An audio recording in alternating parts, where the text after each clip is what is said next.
Baptiser quelqu'un quand on n'est pas croyant, c'est possible. Pour nous expliquer le parrainage civil, nous avons rendez-vous avec Christine Rocher, responsable de la mairie de Montferrand.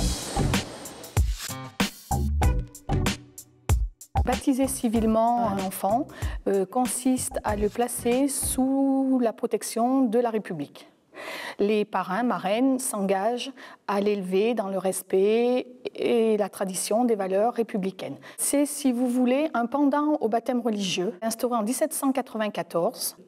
Et les parents désirent protéger, placer les enfants sous la protection de la République. Il n'y a pas d'âge pour se faire baptiser civilement, pas plus qu'il y en a pour le baptême religieux. Un homme de 45 ans peut donc être baptisé aux yeux de la République tout autant qu'un nouveau-né. L'important est bien sûr de réunir minimum un parrain et une marraine, maximum 2 parrains et 2 marraines, et bien évidemment de produire les pièces justificatives nécessaires à la constitution du dossier, à savoir l'acte de naissance de la personne à baptiser rédigé il y a moins de 3 mois, une pièce d'identité pour les parents et parrains marraines, un justificatif de domicile pour les parents et il faudra enfin indiquer la profession des parrains et marraines.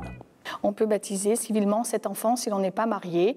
On peut être un parent seul et isolé et baptiser civilement cet enfant. Sachez enfin qu'il faudra vous y prendre plusieurs semaines à l'avance pour constituer votre dossier, car un temps naturellement est nécessaire à la municipalité pour organiser la cérémonie, car pour les baptêmes républicains comme pour les mariages civils, une cérémonie est organisée. Le parrainage civil peut être célébré le samedi ou tout autre jour de la semaine.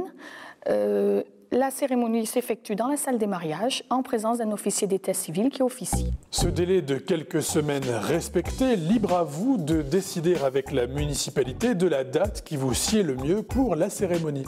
Sachant que vous pouvez préférer la mairie de Montferrand ou celle de Clermont pour la dite cérémonie, dont la seule obligation est qu'elle ait lieu sur la commune de résidence du baptisé. Vous le voyez, il n'y a rien de plus simple, mais il vous faut savoir que ce parrainage civil n'a aucune valeur légale. Tout comme le baptême religieux, il n'engage les personnes concernées que sur l'honneur. Alors pour lui donner un poids juridique à ce baptême, il vous faudra vous rendre chez un notaire ou au tribunal de grande instance.